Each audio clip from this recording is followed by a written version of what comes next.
I always travel with the mystical laws, don't you? That the laws of the universe are an impersonal organizing laws, and that these are, like, for example, with Buddha, change is constant. This is a law.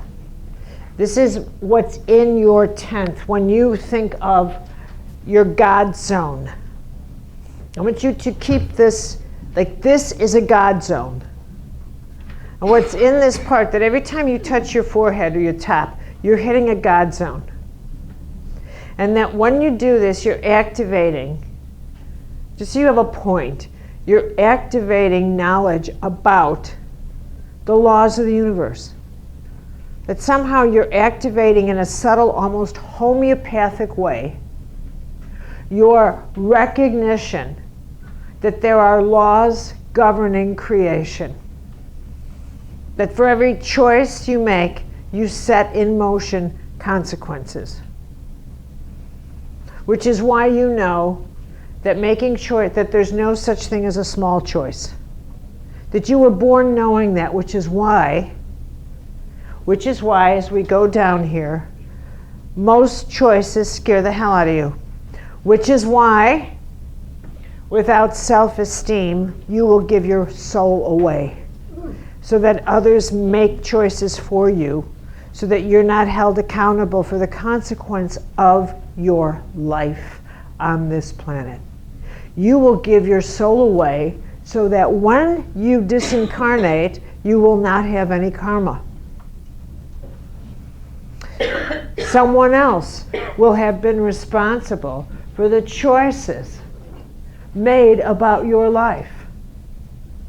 That is the actual strategy behind keeping yourself a weak person, behind keeping yourself frightened, is that someone else is operating the laws of cause and effect, of action and reaction, of choice and consequence. Oh, please don't tie my soul to anything.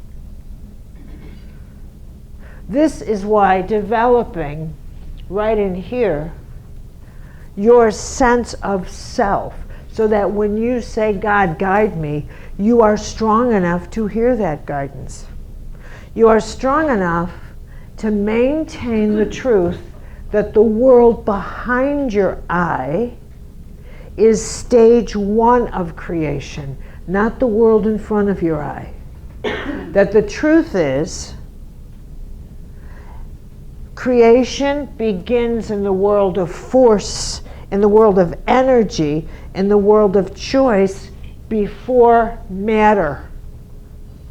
And you were born knowing that. And if you reverse the tree of life, then what you're trying to do is you're trying to live creation from ice to air instead of the other way around.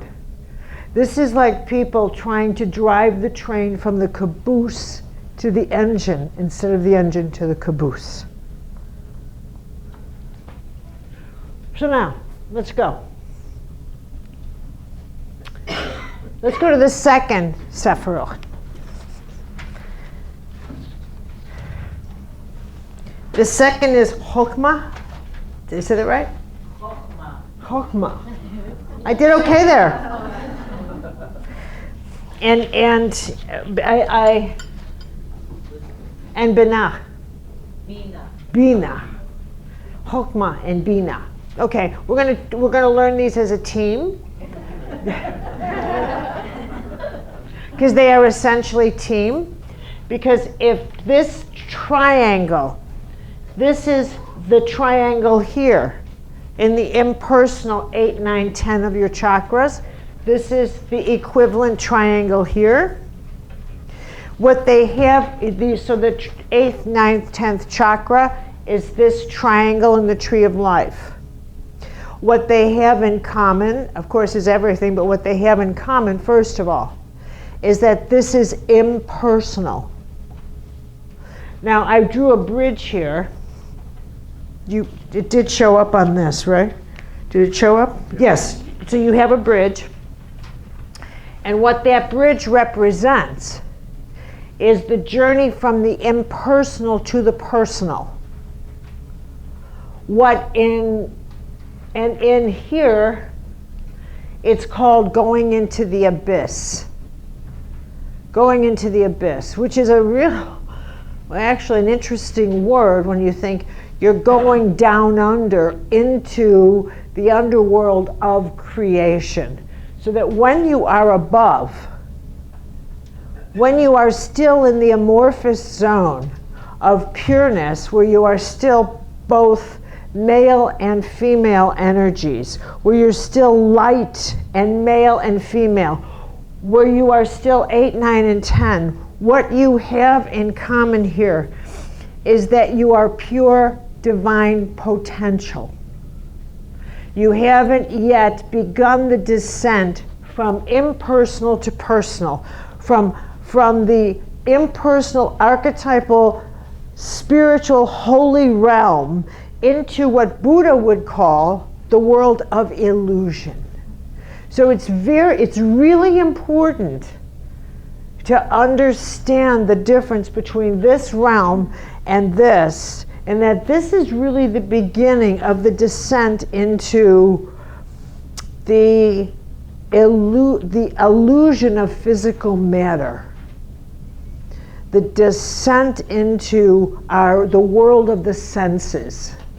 The world of how we begin to, this Jacob's ladder, of how we begin to descend into the world of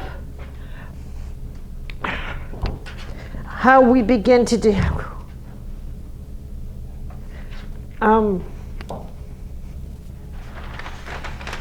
I got to show this to you so you got to get it. Please get it. It's a bad thing here because you can see that through the wall. We'll do it again. I'll just get another page. This is your descent into time and space. Here, this is timelessness. Now I'm going to do a little physics because it's so intriguing to me, but I got this doing all these readings all these years. Okay. I'm going to show you your relationship to time and space.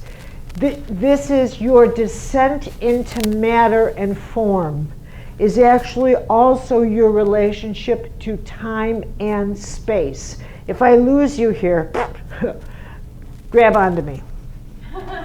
This is vertical, this is horizontal. Vertical is kairos, or no time. This is chronos, and this is hour by hour by hour. Are you with me so far? Yes, you are. Okay, now, in a mystical experience, what we are going to refer to now as soul time, all things happen at once. That's why you could have a mystical experience in a microsecond and it feels like forever, because it is not a chronos experience, it is a kairos. Buddha, Jesus, Rumi, these great mystics, all of them, Einstein, they all had experiences in which they dealt in the kairos realm. They were in present time. Now, Jesus healed at the speed of present time. So now, when I do readings, what I do, here's your tree of life, right? So here we go. Just imagine your tree of life here, right? Right? We're going to have your tree of life. Okay? Now, when I do readings on you, I am tracking the choices you made and where you are anchored in the physical world. Now, where you are anchored means, I'm going to ask you something. I want you to think of an attachment you have that just causes you to lose power. A person, an anguish, an issue, a wound, unfinished business. Can you think of anything? A fear, a blah, blah, blah. You got it. Can you think of anything? A regret, an argument, a power play with someone that every time you go near them, you absolutely lose yourself. Anybody, can you think? That qualifies as what I would call an anchor. What an anchor does is it takes you out of present time, and it causes you to drift into the past, into this. It causes an imbalance between these two Sefirot, the male and female, that causes an imbalance that will eventually be reflected in the rest. But the other thing it does is it causes you to incarnate yourself into physical form. It causes you to densify. The more you have anchors in your past, I want you to think of it as psychic weight, which equals time that you have to wait. So you have to wait longer for everything. This is how you create an experience of waiting time.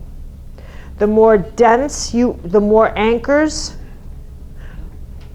the more psychic weight you have. And it's a very simple thing that I've noticed with healing and with miracles, at the speed of miracles, that and for those who have numerous synchronicities or who don't have them. When you have a lot of psychic weight, you won't have a lot of synchronicities, because your own calculations are such that when you hear at this top, when you receive guidance, which you do all the time, and when you receive instructions, you will do a calculation instantly at how much will this cost me in terms of my anchors. How much of my physical world would I have to move in order to act on this guidance? Who would I have to talk to? How would this change this relationship? How would I have to change? What would I have to do? This guidance costs me too many anchors. And therefore, all the laws that go with cause and effect are slowed up. What you tell yourself is, I could act on this, but I have, now what you do is you build time into it. Instead of acting on it here, Kairos, right away, you decide you need a few years, so you want to slow it down. So you have to drop in some anchors. And you decide, you know what, I have to wait till the kids grow up. I have to wait. Now you start anchoring. You start doing your calculations.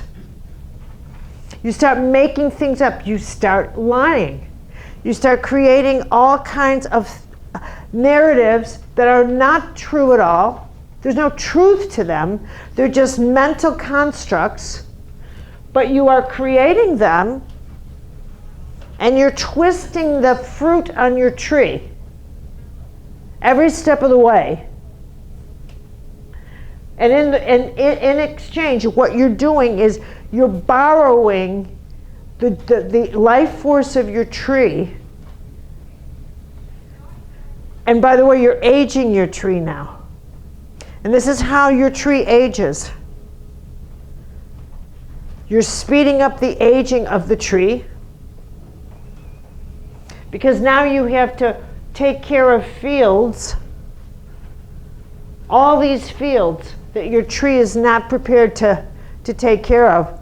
But you're overplanting, And it's taking you, so you've built in 5 more years. So every time you get a piece of guidance, you have programmed the laws of cause and effect, the laws, action and reaction, to work at the speed of 5 years. Because that's how fast you want things to happen. Are you with me? One of the reasons now that people do not heal instantly is not because they're not lighting enough candles, but it's because they can't take their life changing that fast. They absolutely cannot take it. Secondly, is that they do not have the self-esteem to experience something that only they can say happened. That they still live within a mind that is so fragile that they still need their experiences supported by other people. That in order for something to be real in their life, they need other people to say, to acknowledge, yes, indeed, that happened to you. That they do not have the stamina of self to say, I know what I experienced. So if they experience something so out of the ordinary as a healing that occurs at Kairos time instead of Chronos, at the speed that happens in this triangle, in this column, that if someone says to them, that's impossible, which it is in this area, yes it is. It doesn't happen when we are in the area of densification. You're right, it starts happening at the speed of time. But when you're here, it's at timelessness. That's the nature of that reality. But if you do not have the stamina of soul or the faith, or if you don't understand the laws of the universe, then you are unable to sustain the tsunami that's going to come at you of people who say what you are saying cannot happen. You must be crazy. You must be imagining. You must be the reason there's something wrong with you. And if you are not able to stand now in a truth, that in fact a phenomenon did happen, and you are the only one to stand in the world behind your eye and sustain that, then in the mercy of the heavens, mercy, right here, which is number 4, it is withheld from you. Not because of, in a way, to keep you ill, but because of the sickness you would get if you were healed from the physical illness, without a soul strong enough to handle such an experience. Which is why you have to understand your God zones. So, are you with me here? Yes. All right, so. That was motivation. Well, I hope so. Because it's not easy to teach this and keep it all straight. Thank you. It ain't Shakespeare, right? Well, that's not easy either. And where have you been? I'm sorry. All right.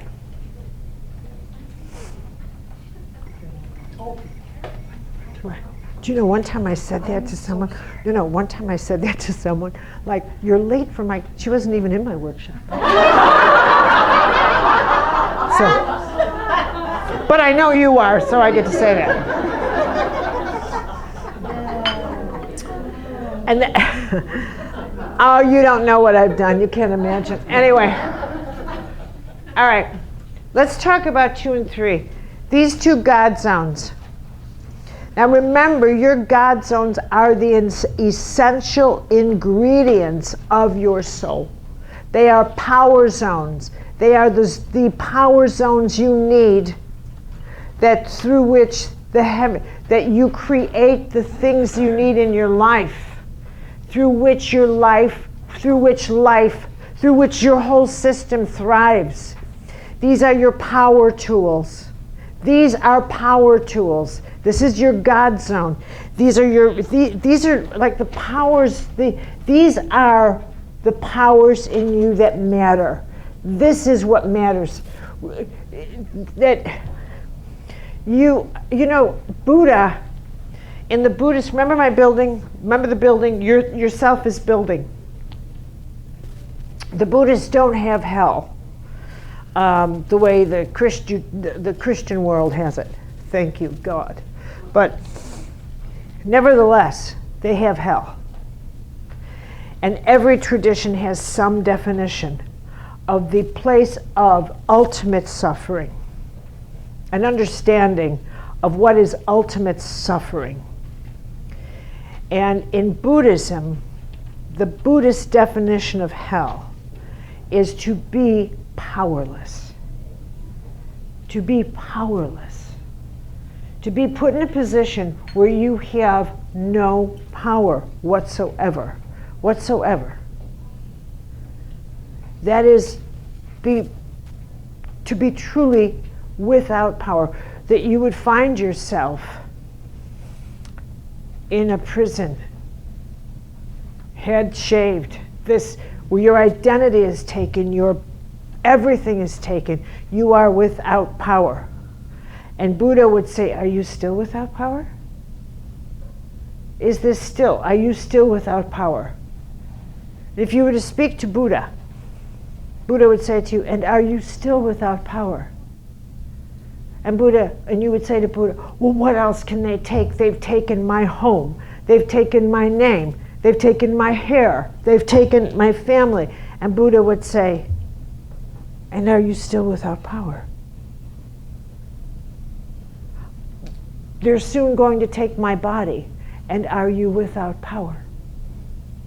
Because Buddha would say, you have power within you. They cannot take this. You may crawl to these points. You may barely be able to breathe.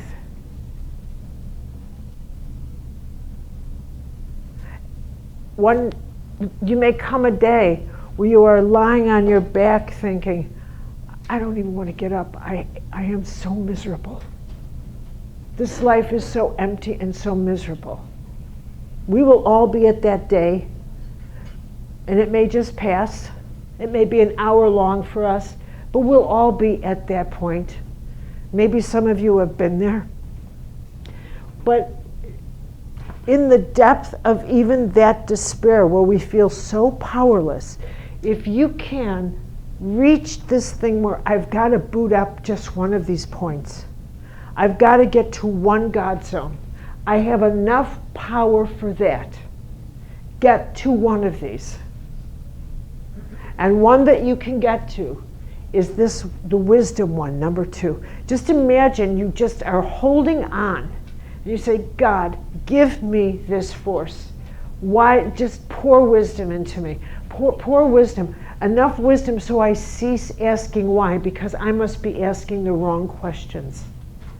I must be thinking, just get me to trust. That's all I want you to do, is just get me to want to live, to get through this. Because that's the wise prayer. This is wisdom. This is a force in you that it is part of the God in us. One of the aspects is we are born with an inherent knowing of what is the right thing. It is an intuitive sense of what do I need to create. What needs to be created? I need to create. I need to always create. I need to be in a creative dialogue with life because life is creation. I need to always stay with creation. That you can never think of yourself as worthless or nothing to do. All life is constantly creative. And now this goes past your personality. So if you ever said to me as a spiritual director, I feel useless, then what I would have to say is that you then have a problem. And your problem is that you're spoiled. Seriously, spoiled. Because what you need to recognize is that your body is aging every second. You are changing every second. So that every second in your body, an act of creation is going on.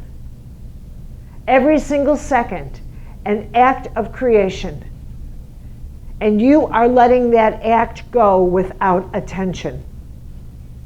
You are not participating in the microcosmic acts of creation that are sparking all around you because you have yourself focused on doing something other people can see,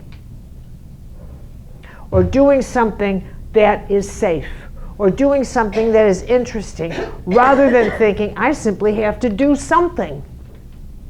Do anything, even if it begins with getting off a couch. Just do something. It doesn't have to be anything huge. Just remember that I am actually always creating. I need to recognize that I have to always be somehow or other in creative motion. It's important to, so anytime you think of yourself as saying that I ever stop, you do not stop, but I'm going to stop now. Get up and stretch. I'm actually getting yawns. Nobody yawns in my classrooms. Just stand up. This is also your center that hits your intuition. This is where your first level of intuition kicks in. This right here is where this dynamic of where you have a sense of something is in my atmosphere. Something is in my atmosphere. I think God is talking to me, or something's talking to me. And it needs to be articulated. And this is an important dot to connect, because here in Binah, this point is the counterbalance, whereas on this, with the wisdom is far more intuitive.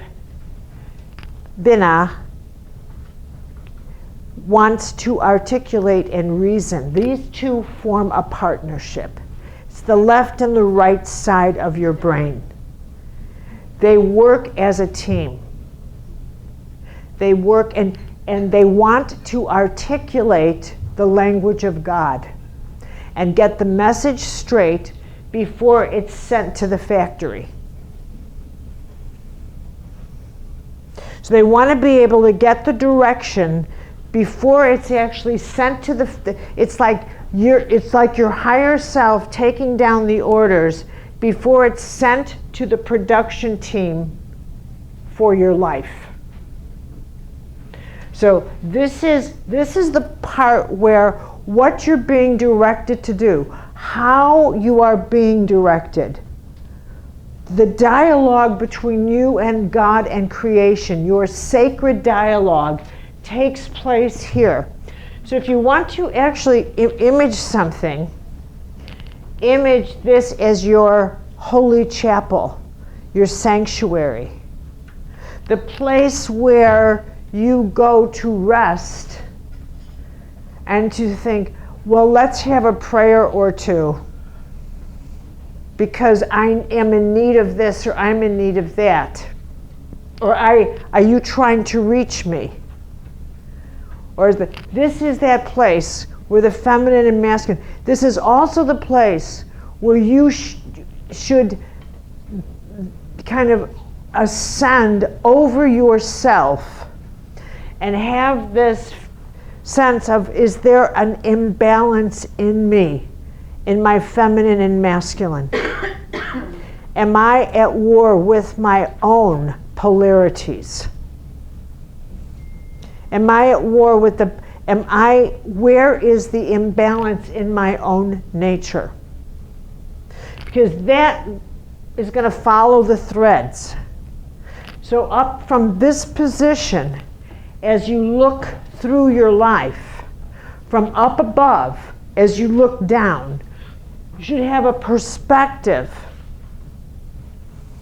on the masculine, feminine, on the balance and imbalances going on in your own life. You have an impersonal upper deck here. The equivalent here are your archetypal patterns. There's nothing personal yet. This is the high altitudes of your life. There's nothing personal. This is a position of maximum power for you.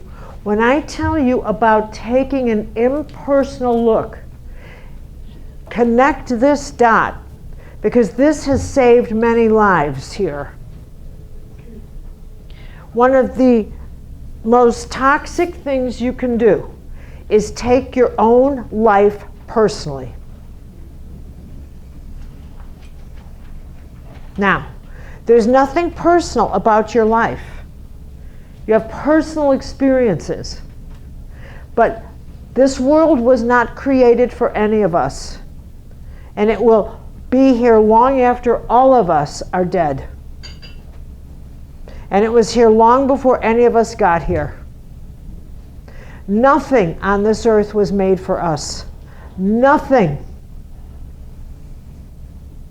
There's only so much of the stuff on this earth we will ever see or hear. There's only most people on this earth don't even know we're here. We will live and we will die, and most people will never know we've lived at all. So let us put ourselves in humble perspective, shall we?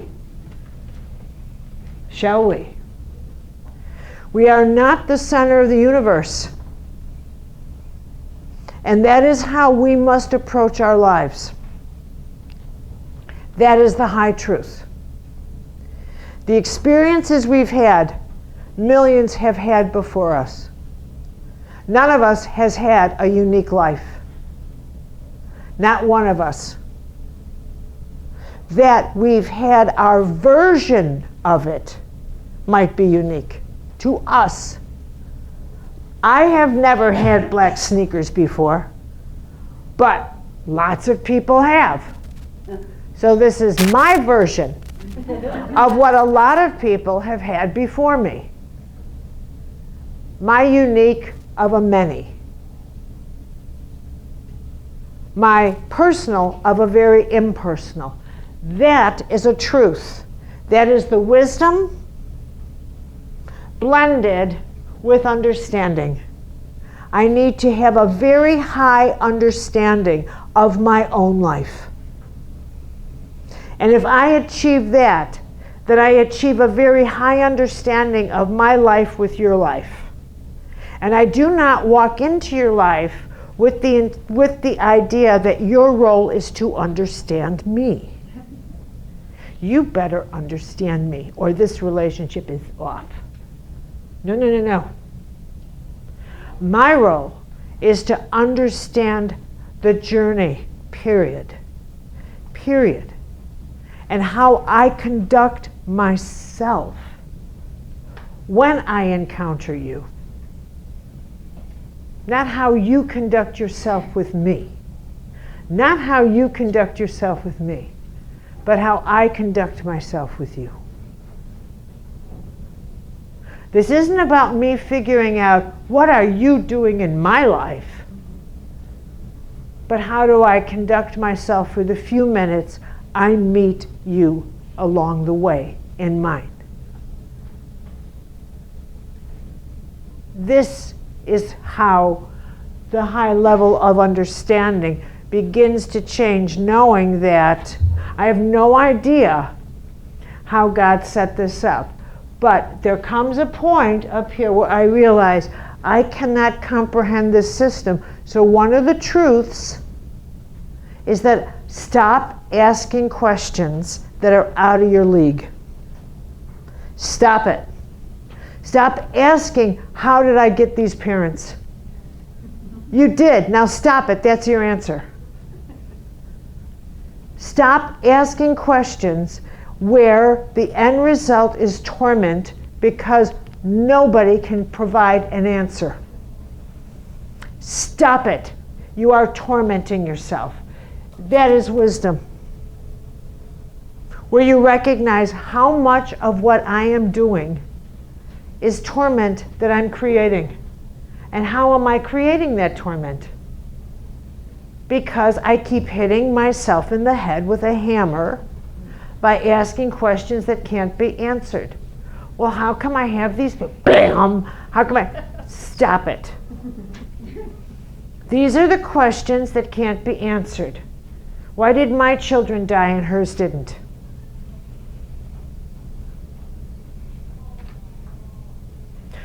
Why are they happy and I'm not? Why am I happy and they're not? Why don't I have Janet's hair? Why? These are stupid questions. Stop asking stupid questions. That's your theology. Part of what's going to make you happy is I'm not going to ask stupid questions anymore. Because they can't be answered. How do you pray? That's how you pray. I'm not going to ask stupid questions anymore. But I am going to ask what can be answered.